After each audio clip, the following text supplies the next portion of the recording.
Hey, future lawyer. Welcome to the LSAT Simplified podcast presented by Hey Future Lawyer, where we talk about all things LSAT, law school admissions, and otherwise. If you want to check out our free LSAT course, go to heyfuturelawyer.com to sign up for a free account today. All right, everyone. So this is Autumn Lockett, and you are a former, she, because I'm talking to the podcast, she is a former admissions officer, and I believe the dean of admissions at the University of Oklahoma. I will let her give her longer bio, but yeah, Autumn, what's your deal and background?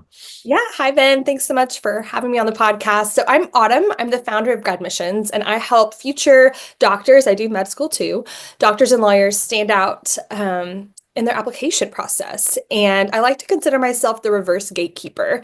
When I was working for schools, and I still consult with schools nationwide on their recruiting and admission practices, I have sort of a soapbox about how we cultivate waitlist and how we talk to waitlisters. So we can geek out on that later if you'd like. But there were a lot of things I was really embargoed from talking to applicants about when I was working for a school, because I have to do what's in the best interest of the school. And now I'm on my own and it's the Wild West. And so I'm working directly with clients to help them tell their stories in a way that gets them in and gets them scholarships.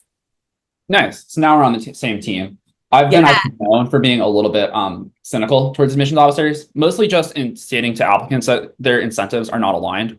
Whereas and I guess you can confirm this for me, would it be fair to say that as an admissions officer, your goal is to get an applicant to apply and attend your law school at the highest price? Or is that a bit of a... Oh, no, that's absolutely true.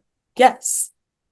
Yes. Yeah. So which doesn't make them bad people, but it's like they want money. And it's declaring your true love. Occasionally you see someone who's like, oh, I have a house in Houston and therefore I can only attend the University of Houston. And then they're like, did they just see money in their eyes? They're like, oh, we're not giving you a scholarship. You can't go to UT, even if you have the numbers for it. Like, you're stuck here. So, and yeah, I do have I don't know if you've been following the waitlist shenanigans this cycle, but I have a few things. Shenanigans is a great way to put it. What have you seen? So, I guess we can just start here, but there was one school, I can't recall which one it was, but they sent out to, I think, their admitted students, like, hey, we actually are running out of seats because, this cycle has been so juicy. I want to say it was an East Coast school. I want to say Cardozo, but I could be wrong. So I probably shouldn't say it. I'm caveating it with I'm not totally sure. But it's like some, I'd say, kind of regional East Coast school. And they'd been to many people and they're like, hey, we have like 5 spots left. If you want a spot, put in your seat deposit or else we're going to move you to the wait list. Did you see that? Or is this something that you... Oh, I'm seeing this for sure. Yeah. And we call it internally, we call it an exploding offer, right? Which LSAC really, I know we love and hate LSAC for myriad reasons. We only love LSAC on this podcast. I love please don't send me a letter. Oh, I'm so sorry. No, I can't. It's good to say good things about them. They advocate a lot for applicant rights, and they say you have enough time. Like, they really discourage law schools from these exploding offers until we get super late in the cycle. And so it's unfair, I think, to put people under the gun that way. But I have seen more of those shenanigans for sure this cycle. Yeah, I haven't seen a lot of it the past, because for what it's worth, and I think people know this, I'm relatively young in the world of admissions. Whereas I was looking at applying I would have been applying to start in the fall of 2021, I think, if I had attended. But so realistically, that's kind of baby years in terms of the long scheme of law school. Yes. I haven't really seen this up until this cycle in my 4 to 5 years. I also saw the University of Arizona, they didn't do the exploding offer. Well, I guess they kind of did. Because what they did is Arizona is notorious for the amount of stipends they give. I think half of their class is on a stipend, and then another 10% are also on full rides. Which, there's a lot of schools that give full rides, but that's very much so the tail end of the aggressive curve for those of you listening. But they told a bunch of their people, hey, turns out you're going to get downgraded your scholarship if you don't do it. So I just thought it was fascinating. But it sounds like this is less of an anomaly than I had perceived. So have you seen this in prior cycles? I've seen it used some in prior cycles, but there's been a real power shift this cycle. So I'm a great grandma in this world. So I remember the 2008 bump of applicants. Right. Have been here for a while. The Trump bump in 2016. We can talk about that more too if we want. So people who are freaking out about this 20.5% increase in applications this cycle, I'm not scared by this, but it has created a power shift, and law schools forget who they are.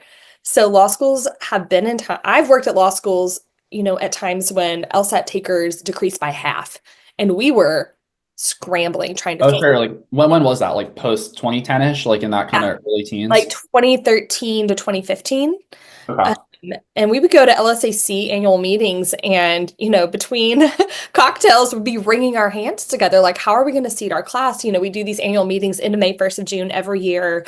All the admissions folks get together at some, fancy place and basically talk about the cycle and what we're doing. And so, I've seen the other end of this. And so now law schools are feeling like they have the upper hand, and some of them are not behaving very nicely.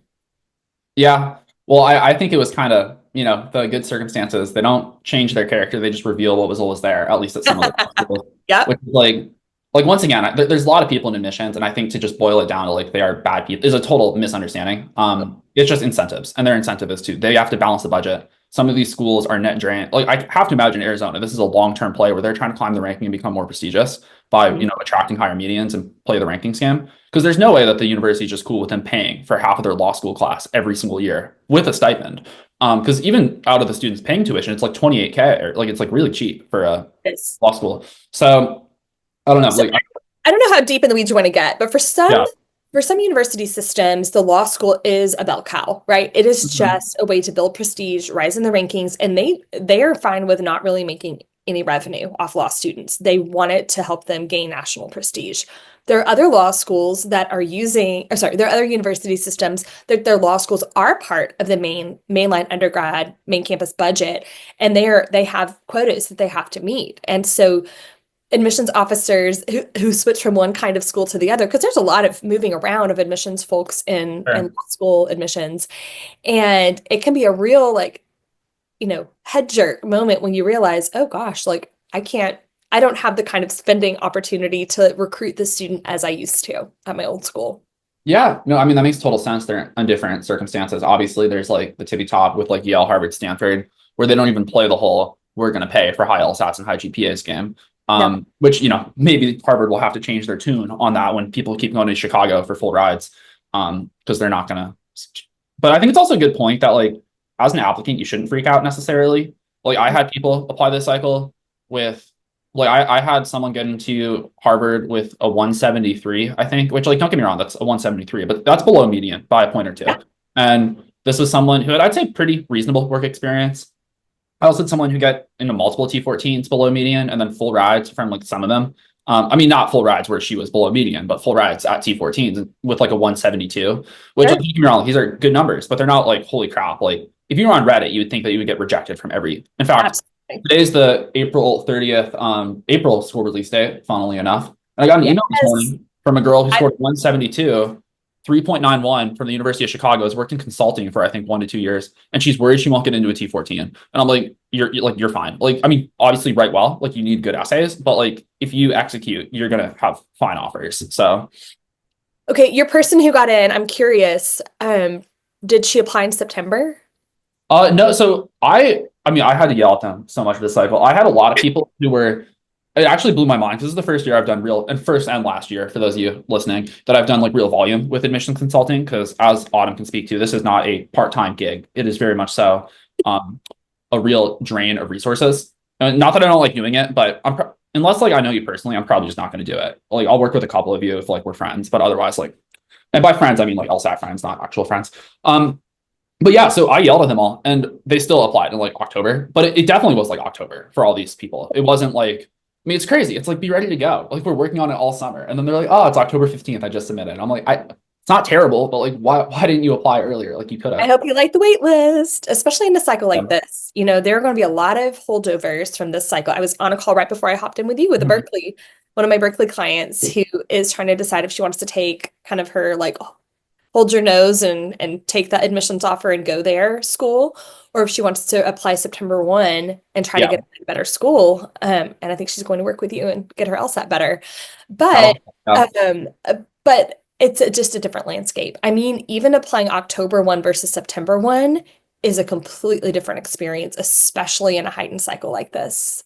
Yeah, I appreciate you saying that because this is not popular. I always get yelled at for talking about how you should get the LSAT done earlier than later. Partly because people miscalculate how long it will take them. I mean, I'm sure you do this every year when people start working with you. They're like, "Oh, I got the LSAT done," and then next thing you know, it's like November. They haven't taken the test yet to their satisfaction. It's like this is getting into like dangerous territory. Yes.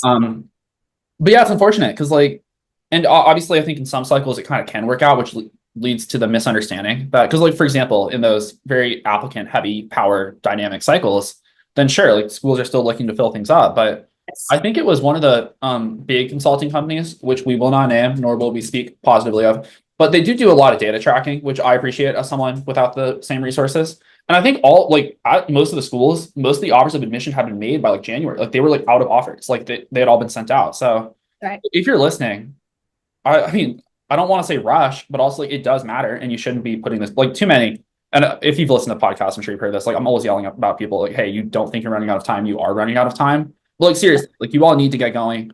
You don't have to finish today, but you should at least be working on it today, and mostly with the LSAT. Because not to say that, I guess that kind of is a good question to go off of. But how long would you give someone to like cook with like their essays and everything, kind of supplemental to the application that you work with?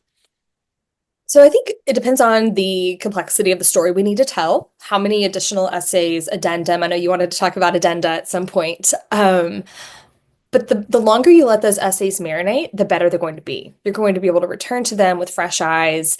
The nightmare situation is you're working on saving your essay to a PDF and dragging it into your LSAC account on the day you want to apply, and you notice something wrong in the PDF, and then you have to go back. Like ideally, I'll say like our JD 26 cohort is already about 3/4 full. We are pre-writing some of our essays for like supplemental kind of things that we know, even though the app hasn't opened yet, those don't change a lot cycle to cycle. So maybe character count might change a little bit, but we have everything locked and ready to go. I really like to take about 3 to 4 months to cook those essays, ideally. Yeah. And I think because I'm a little different of a person, like I probably wrote my personal statement in a weekend from like, and don't tell me wrong, it wasn't perfect, but after reading other people's personal statements, I'm like, this is pretty good. And I mean, for a 20-year-old, like I still think it would have been negative. I've read it, Ben. It's good. Yeah. It's good. But and I've read it public. Well, maybe I should do that again. Maybe I should go back and read my own and make fun But of not it. everyone has your Um, academic firepower, right? And like, yeah. I can tell you how many clients I have who are like, IP hopefuls. So they're engineering people. They haven't taken a writing intensive class since high school, potentially. And they're Yeah. sitting down to write an essay for the first time, and there's no formula for it, right? It's maddeningly vague, personal statement. What do you write? And for some people, it's a much heavier lift. Oh, for sure. Yeah. Well, this is what I mean, like I've learned a lot about admissions just through doing it. I mean, the big one was the time delay.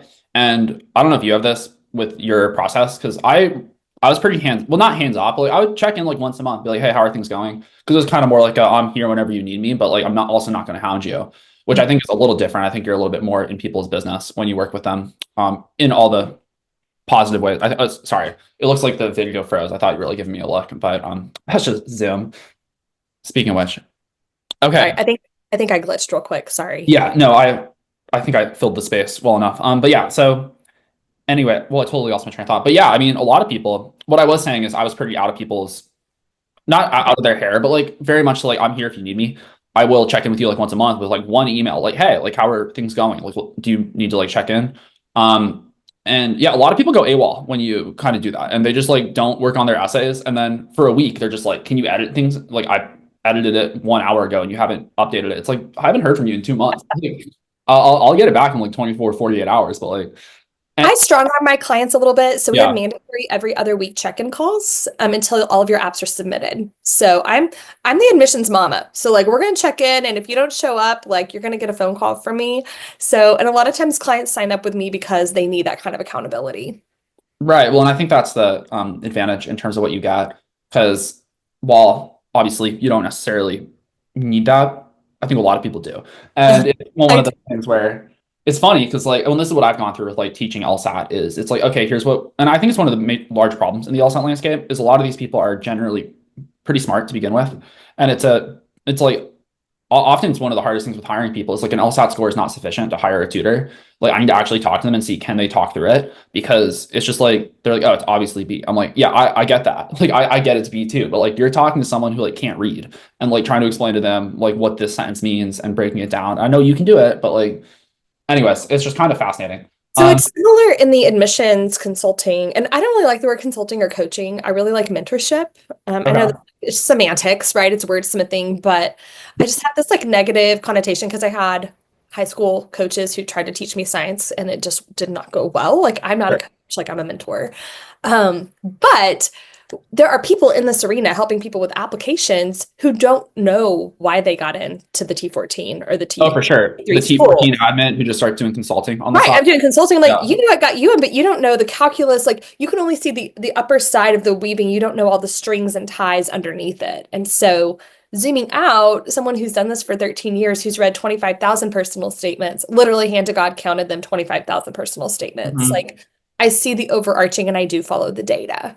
Yeah, and that's, I mean, I think that's just a volume of scales. Like even I who think I have a pretty good picture, I've probably read a couple hundred, maybe. Like I haven't counted, so like this is more of a just feel from like, so it's a certain volume, and even I start to see the same tropes, which I wanted to get into because there's certain things that I think people when they write them think it's like groundbreaking, interesting, but you're just like, oh God, not another one of these. So No. does anything No. immediately come to mind when you hear? Yes. Yes. Oh my gosh. In 2014, which like what were you in seventh grade? I'm not sure.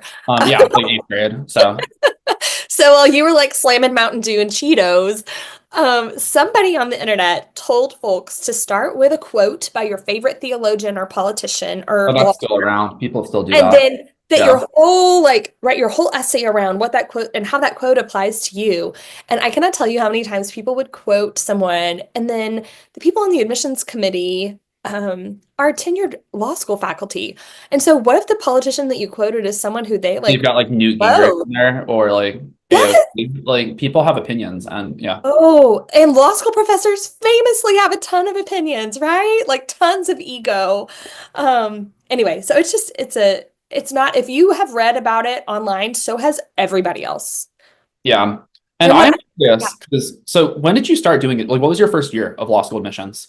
Not to So like date you. I'm just curious how long you oh, I am 42, so I'm an old lady, Ben, and that's okay. You can ask me that.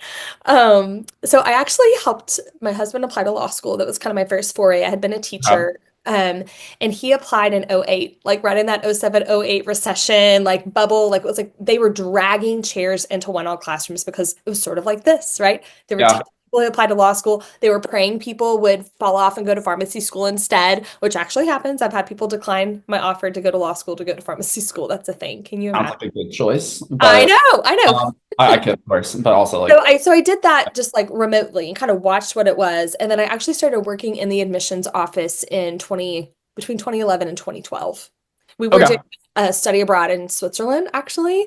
My husband did like comparative constitutional law, and we were in Lucerne, and I got a call from well, he's now the president, but he was the dean of the law school at the time, and asked if I would come along and help their admissions office. And then within 8 months was dean of admissions and did that for 8 years. Nice. Yeah, the reason I ask is because one of the tropes I see, and I wonder how much of this is recent versus always been around, is the kind of woe is me trauma essay of like, here's all the terrible things that have happened to Yes. me. And it's sad. And I read it and I'm like, wow, I hope you get help. But I see no reason why this person will be like a good law student or a lawyer. It's just like, okay, your parents like beat you, and then you were in foster care, and then you like put yourself through high school. Well, actually, I'm going to take that out because that would be an actual like positive fact. And usually they do not have positive facts. Is this something that you've noticed being Yes. more prevalent recently, or has this always been a thing? So it's always been a thing, but I think with the kind of destigmatization of mental health, right? Hmm. People are talking about it, which is good, but not in this setting. Right. And I think people see the word personal and they think it means they have to trauma dump. And it's clear to an admissions committee when you have and have not done your work and when you're too close to it. It's honestly been, it's worse in the medical school arena. That's so People funny. Yeah. people share like things about rashes and like social diseases. You would be amazed. Like I went through X, therefore like med school kind of Yes, situation. Or yes. that's so funny. Yeah, like an LSAT flaw, that would be for those of you in LSAT class, that's a premise. That's not lead to the conclusion. Like, but anyways, it's just yeah, it's fascinating because I've read undergrad essays and I find the quote unquote best undergrad essays to largely be incredibly non-compelling. I guess they're often well written in terms of like the command of the English language, which The semantics. Yeah. there's something to speak for there because a lot of people do screw that up in terms of like sentence construction or like they'll have a semicolon. I'm like, that's not what a semicolon is. Like, just don't use it if you're not sure how to use. Like, it's fine. I don't use semicolons because I screw them up, but like I also know when it looks wrong. So yeah, it's just fascinating. I mean, do you ever end up reading the undergrad? Are they looking for something entirely different undergrad? Because every time I look at undergrad, I'm like, how do these like I guess maybe when you're 17, they're expecting something different from you, but They are. They are. Yeah. And we do a tiny bit of undergrad work. Like if a client knows that they eventually want to go to med or law school, we Okay. I have a person who works with them because there's some strategy, right? Like we were Right. talking before we hopped on here about schools that inflate GPAs and schools that historically do not. And so if you know you want to go to med or law school, why would you go to a school that you know is going to be a really tough grader, even if it has a brand name that you're really proud of? Your GPA matters more than that than the Yeah. school. Sorry, I don't mean to offend people, but the GPA is what they report to the ABA. They don't report it's a Dartmouth GPA, you know? Is Dartmouth known for grade deflation? I've always thought of IBs as, oh, I didn't know that. That's so funny. I mean, that just, yeah, there's so much to pay attention to. Speaking of which, I'm not gonna, well, I won't ask you to tie yourself to this, but did you all ever notice certain schools that did not hold up to their prestige in terms of the undergrads? Because I have a few that I will name. Like, I'll just say it. I'm so unimpressed by Berkeley students. Berkeley is like full of goofballs, and I don't know what they're doing at the undergrad admissions office, but from the sample I've seen, they have largely well, actually, I don't, should I say, no, not entirely. I know a couple impressive, but like largely, it's like I'd rather take an Arizona State kid sign up for LSAT class than a Berkeley kid. They just, I don't know if it's Interesting. like the UC system, or maybe I just have like a because for what's worth, I have like maybe a sample of 10 to 20, so I could have just got Sure. the like Do you bagger. mind me asking what their major was? Kind of all over, like psych, a lot. I mean, they're largely the pre-law majors, so like psychology, poli Okay. sci, that kind of That's stuff. so strange because I have a good subset. I work with people who want to sit for the patent bar too and are applying specifically to Mhm. IP law schools, like actual real IP people who Yeah, like STEM majors, like like actual STEM majors. yeah. And my STEM folks from Berkeley are like chef's kiss. So I wonder if it's just I wonder if it's major specific there. Yeah, and I've seen a lot of this at UCLA too. So I wonder if it's just the UC system. Because like one of the things I found is I have legitimately been impressed by the Ivy League kids. I always thought Ivy League was a bit of a stupid thing. Like I was someone who did not consider like I didn't take undergrad admissions terribly seriously. I was just like I had a 1420 SAT, which I just took today. I've never looked at one before. It's just like cool, like this is what's up. Then And get out of here. Get out of well, I here. was just well, this is why I'm like an LSAT person. And then I had like a 3.6 or something because like I was good at school, but I never did my homework or anything. I was just like kind of coasting through. Um, and I just thought it was stupid because like all the like dorky IB kids applying to like IBs, those like nerds, like I don't know, get a life. Um, little do I know they're all going off to like get good opportunities, and I had to like make my own. Anyways, it's funny because like I don't know, it's just felt so silly. I was like, this is so dumb. And now after working with the IB kids, I'm like, okay, the IB kids are. I don't know if it's maybe it's probably correlation causation, where it's just that the type of kid that can get into an Ivy League kid school is like on top of their deadlines. They are smart. They probably did well on tests in the past. So like there is some like you're getting a pretty good sample and you get diamonds in the rough from all over. But like the person going to Harvard, she went to a state school. So like there are all these and not a state school you've even heard of. It's like one that like doesn't even have like a football team. It's like, what is that? Like Western agricultural. But yeah, so like do you notice that as well? Or is that something that Yeah, I think, it's definitely, I feel like specific majors at specific schools. I Mhm. think it is kind of major specific. And I overall have been impressed with the IB kids too, but I do think there's an element of confidence. When you've been able to get into an Ivy, your shoulders are in Yeah. your back pocket. And I don't know if you noticed with LSAT prep and LSAT work that when you trust your gut and you believe that you're good at school, then you start to be good at school, you start to be good at these things. Do you Oh, for think sure. Yeah. confidence Well, impact? there's, yeah, I think I mean, I'm not going to like quote it like a bad personal statement, but it's like the whether you believe you can or believe you can't, you're right. I see so many people that are like self-defeatist on the LSAT. And the LSAT is a test of such failure that you're going to fail, whether you're good at it or bad at it. Like when I took my first test, I think I missed like 30 out of 75 questions. And I was someone who's like pretty naturally inclined for the LSAT.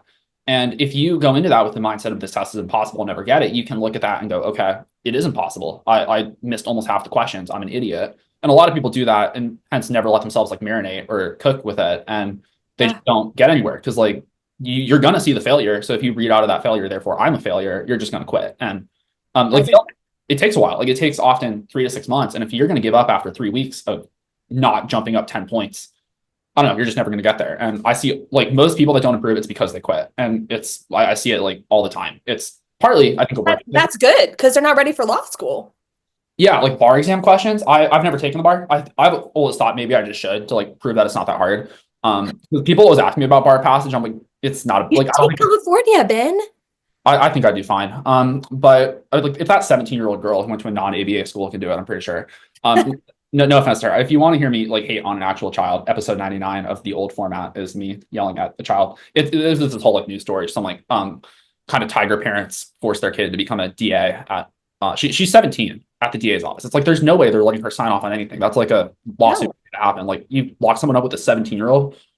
So they're just like probably. Anyways, not to tangent off to that, but yeah, I always tell people bar passage actually isn't something to pay attention to because I think it's largely your own work and it's correlation causation. Like Harvard has high bar passage not because they prep people for the bar, but because Harvard admits people that are all going to crush the bar, and it's just like. And then the reason like Nova, Southeastern, and Florida doesn't have high bar pass is not because they don't try. It's because they have people that can't read at their law school. And like, what do you expect when you get to the bar? Like, Yeah. and you know, That remediation that law schools and med schools, I will just say, because I'm most fresh off, an admissions space in a med school, there's a lot of remediation that's having to happen because of COVID. Kids that really slipped academically and just have not caught up. And then they think they're ready for med and law school because chronologically they should be, but really they need to go back and do, remedial reading, which I think you probably see in the RC section of things. yeah, I mean, I even see it in logical. It's crazy the amount of people who will read a 10-word sentence and just cannot tell you what it means. You'll say something like, "Oh, the frogs are the population," and they say it wordy because like they're trying to confuse you. But it'll be like, "Oh, the frog population has declined due to like some rain disease." I don't know. And then I'll be like, "What they say?" And they're like, "Frogs." I'm like, there was a verb in that sentence as well. Like, there's more than that. Sad. Like, I shouldn't laugh. It's sad. yeah, it's unfortunate because like I truly think that if you can't get through on the LSAT, like you should. Not to say LSAT cutoffs, but without saying what it was, when you were the dean of admissions, did you all have a cutoff where if someone came in under a certain score, you didn't even read their application? Or 150. it was 150, you just wouldn't even read it? Yeah. Yeah. A natural, and that could have changed since then. But I also consult with law schools, like we were saying, and med schools about their recruiting and admissions practices. And to get a spot on the wait list, you need to at least be north of 150 at most of the schools I work with. Yeah, that's crazy. I mean, so that's good. I think that's good because like I wouldn't want someone below 150. I'm surprised given like I thought it would have been lower. I would have ballparked it at probably like a 145. Well, LSAC does a lot of predictive modeling about how Oh, sure. speed, right? And so we know what happens. There's a cliff that happens, like a cut point at 149 and under. So, there's a law school for everybody, right? I mean, if you have a Yeah, well, assuming you'll do it, get in somewhere. Yeah. Yeah, not to pull up like I was making fun of there's a new law school. It's the newest ABA one. I think it's Wilmington, which I had assumed was in North Carolina. Turns out it's in Delaware. Not that it matters because we're never going to talk about law school literally ever. But they have a median of a 148, which is just like, oh God, half your students have below a 148 or lower, which to be fair, they have like 20 students. So that could be part of it. But it's concerning because it's like, that is so funny though. Because I thought the schools were more willing to kind of dumpster dive, for lack of a better term, and get kind of desperate applicants willing to pay the full tuition. So that's actually encouraging to hear that law schools are more aggressive with their cutoffs. Like I think the cutoffs for like and maybe this is totally delusional by me, but I think I heard back, this must have been like the early 2010s. There was a UVA law person who did a long hour-long thing about the value of the LSAT. And it was really interesting because it was kind of a lot of what you don't hear. And I think he said that at UVA, if you're below 155, we straight up don't read it. So based on UVA having a 155 cutoff, and maybe it has since raised, I had just assumed that lower schools would be lower, but that's crazy to hear it's a 150. It's very encouraging, I'd say, from a like. And that's the 150, I think, is if I were to get a range, I'm not going to name the schools I work with because I sign all of course. Yeah. But the range of schools that I consult with are, anywhere from like in the mid 60s, US News wise, up to T14s. And that 150 is pretty steady. Yeah, you can find diamonds in the rough, I'd say. Like I had someone who applied this year with I think a 155, and it worked. She's been working though as a legal like person for like 2 to 3 years. She worked for like 5 to 6 months on the LSAT. She actually did the work. I saw her in class every day. So it's like, okay, this person's doing the work. And well, I'm not like stoked about someone with a 155. If you can get there, I'm like, okay, if you're willing to keep working hard, you can get through this. Like it's going to be a grind. Don't get me wrong, because you don't have the horsepower that a 175 does. But like which I don't know, there's like people are mad about. I think the standardized test movement has largely failed, but or the optional movement, I should rephrase, has largely failed. But also, I don't know. It's not. You all have to just stop confusing your worth with like your raw intelligence. It's like one type of intelligence, which is like verbal intelligence, which, not to be rude, but like this does correlate pretty heavily with the field you're trying to go into. So if you're not good at it, that's fine. Like we all have our skills, but like I suck at art. I Or actually, I think I recently took an IQ test. I don't know. Are you familiar with like the Raven matrices that they do, like the pattern matching? Yeah, they're super. You might know it if I actually, I'll just show you real quick to see if, because this might like ring a bell from like elementary school. But basically, what it is, and I'll share my screen real quick, is that Okay. it's pattern matching. So they give you things, and you're like, this is the most, I think, scientifically valid IQ test. And they basically Oh, this is like, like the GT test, right? To get into GT. They oh, I do didn't stuff know that. like this. What, Yeah. what is GT specifically? Like gifted and talented, like, Oh, okay, I see. Yeah, honors elementary school, basically. And there's yeah, also no, facial awareness and yeah, such. I was in that, and but it's interesting because like when I was a kid, I scored really highly on these. Because like I tested into, we called it Reach in Arizona. I don't, it was Okay. an acronym, but it was like reaching for like, I don't know. It was stupid. I'm not sure what the purpose was. I don't think we learned anything in the like 1 hour a week. So But it's actually a special ed. It's a kind of special ed for people who are like exceptional, right? It's a yeah, different kind of special ed. It's the other direction. It's not for remediation. It's for extension and for you to get. Now I mean all my kids are in GT, not to like toot my own horn, but they do a lot of like coding and like bot ball and like engineering kind of things. oh, that's interesting. Yeah, I can't remember what we did. I feel like it was a lot of games, like maybe like almost like game theory stuff. I'm guessing it's very different depending on like district or school.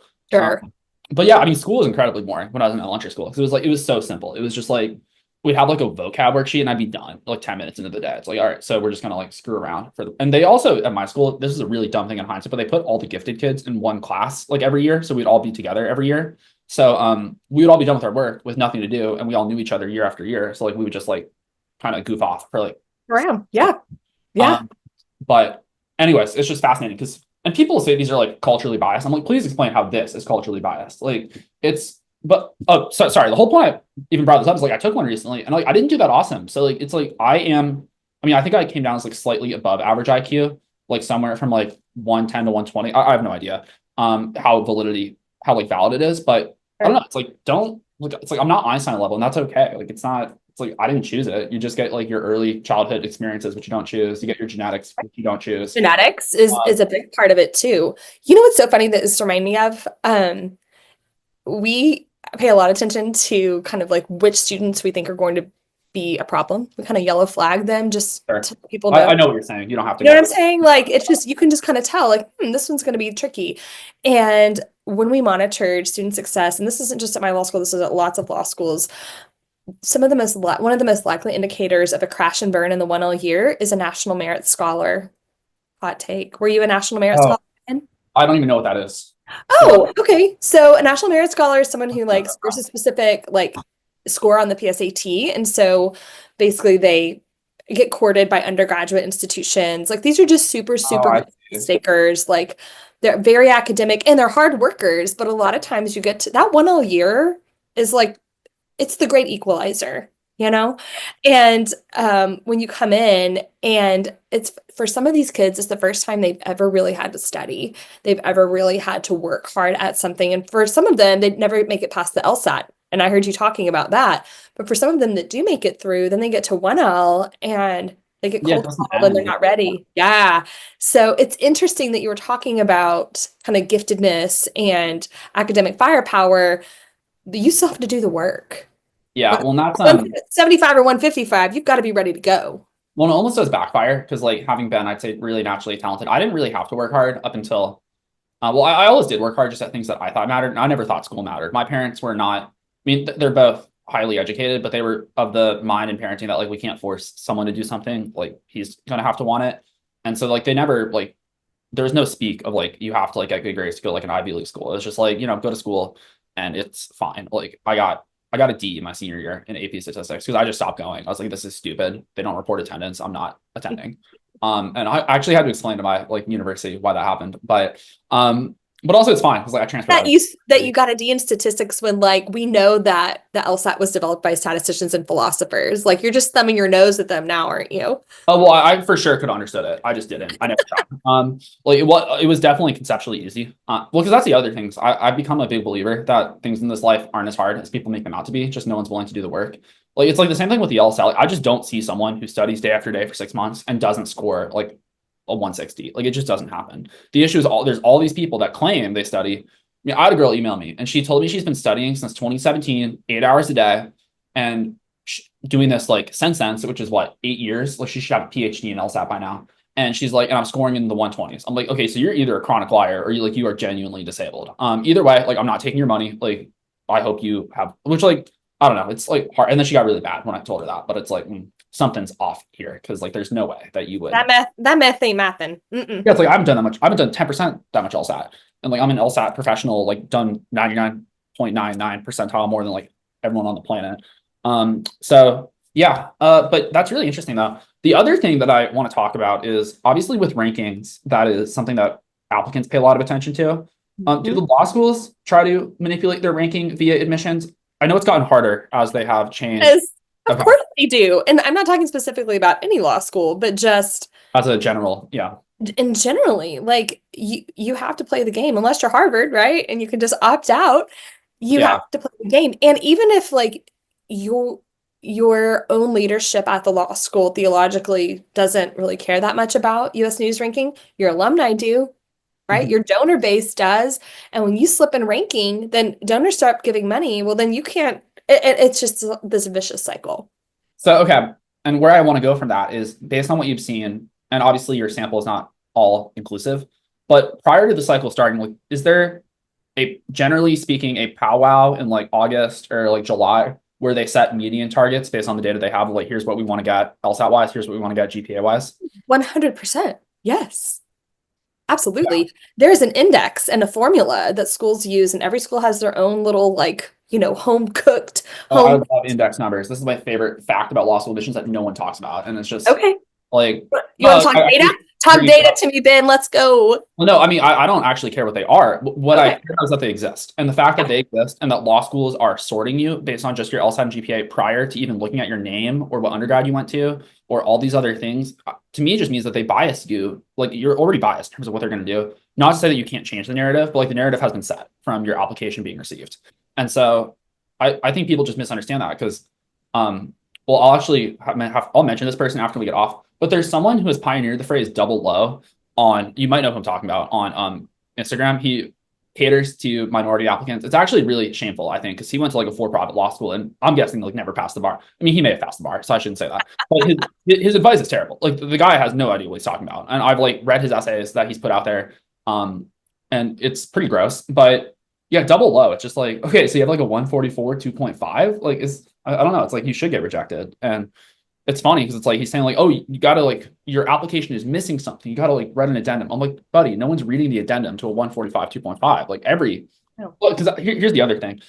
Obviously, you don't read all those applications, but is there ever an application from a 145, 2.5 that doesn't try to explain why they have such bad numbers? Or is it universal that people have some reason?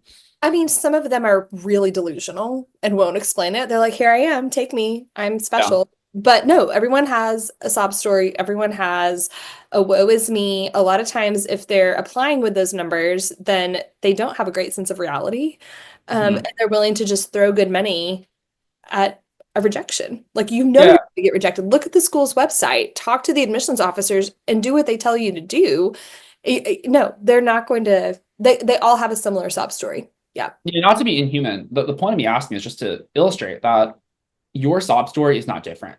Obviously, when someone's in the story, like you feel like it's my life, they're going to understand. But everyone with your numbers tries to explain it. So it just loses power very quickly. And I mean, I've read probably a couple hundred applications. Like I said, you've read thousands, tens of thousands.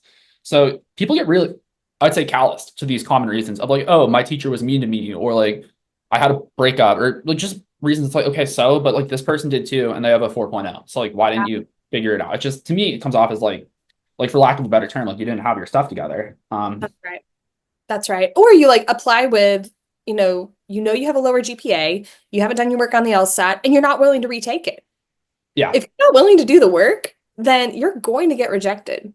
Well, so I've always told people not to go into addendums, and I don't know that we have time to do the one because I know you. And we're going to have to do a part 2, Ben. But with LSAT addendums, I always tell people LSAT addendums are for explaining large increases and really not for much else. Like you're not writing an addendum to explain a low score. Because to me, I always tell people it comes off like, for lack of a better term, like loser energy. Like, why didn't you retake it? Law schools know you have multiple attempts, so that you could. Like, I had someone, oh my God, she wrote an addendum. So the LSAT in November this year, it was shortly after the Donald had been elected. And I had one girl, and she was distraught, as many pre-law kids are. They not to go into political stuff because walking on thin ice here. She was writing about how like the Donald being elected had really upset her, and she like didn't want to take the LSAT, which I get sucks. And like if you're in a bad state of mind, that's rough. But like I don't know, can you imagine law schools being sympathetic to that upon receiving it? Oh, no, on either side of the political spectrum. No, like that's not a valid reason. You've known you needed to take the LSAT for how long? And you have how many more attempts to do it? No, that's not an excuse. Yeah, A GPA addendum can be different, right? Especially if there's an upward trajectory. If an LSAT addendum, I think, like you said, it's only to explain the big increase. I thought I could take it cold because I'm a good test taker. Then I studied, then I got this score. You're telling a happy story that has an upward trend. With a GPA, if you're a non-trad, right, and it's been 17 years since you graduated, obviously you need a GPA addendum to explain why the student you're going to be as a 1L was different than that undergraduate experience. Maybe you had one semester where things didn't go right, or blah, blah, blah, or you figured out that you need accommodations and now you have a toolkit, you're ready to go to law school. There needs to be and this is why I'm different now at the end of that addendum. And the addendum needs to be 1 paragraph max. Yeah, I always tell people like 3 sentences hard cap, which would be a little aggressive, but I mean, people go on, and it's just like, I don't care. And they blame other people and they justify, and it's just like law schools are just, it gives them the ick immediately. Like, even if it's true, because like fundamentally, we don't have a fact checking when you're bringing your addendum, it comes off as like loser energy of like, you're going to blame your professor, like take account of that.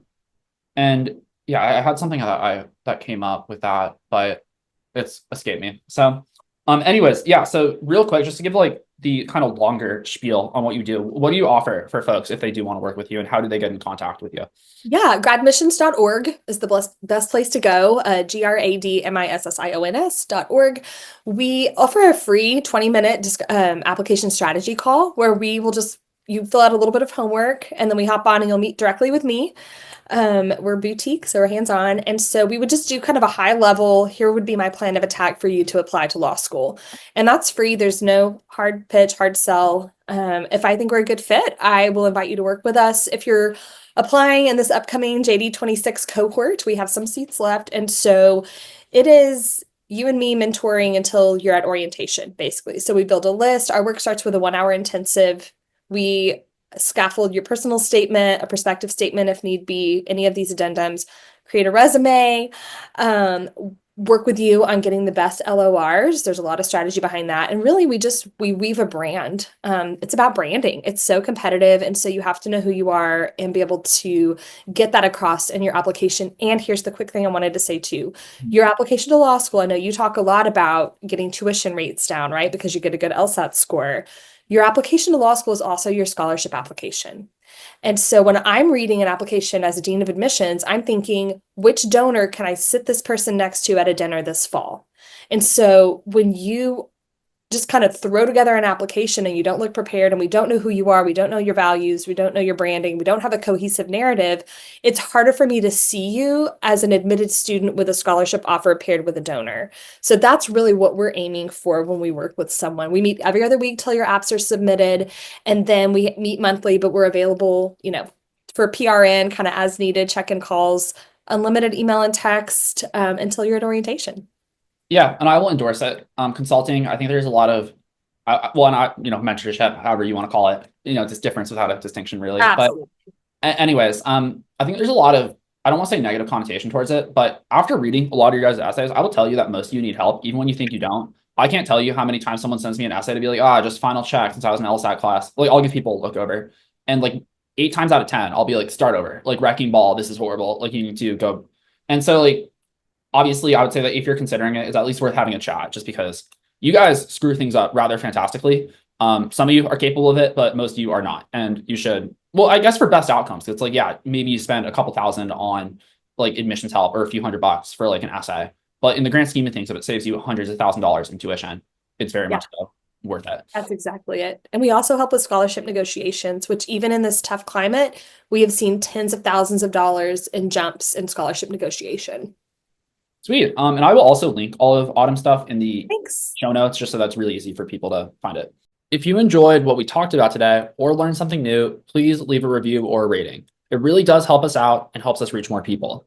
If you have a question or anything you want talked about in the world of LSAT or law school admissions, you can always email support@heyfuturelawyer.com to get it in the podcast agenda. Just put podcast in the subject and we will talk about it on the show. Alrighty, that's all we have for today. So I will see you all next time.